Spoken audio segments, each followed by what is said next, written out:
dia pelakon kedua tampan di Malaysia. Alif Aziz. Alif ni, kenapa saya Alif, Sang Alif, kenapa saya pilih dia? Kerana dia pelakon kedua tampan di Malaysia.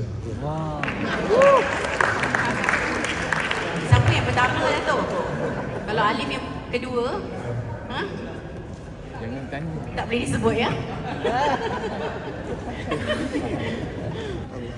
Awak cakap tu tidak. Taklah, saya rasa Dato' mesti hanya bercanda saja, tapi mungkin untuk Alif, for me it's more on just focusing on how do I bring this character to life. It's not necessarily about how probably the character ada how he's supposed to look. So maybe pada pendapat saya, di mata Dato' Nasir dan juga Datin Maliah ni, mungkin saya mempunyai rupa yang mereka inginkan untuk watak Sultan Mansur di dalam lensa mereka.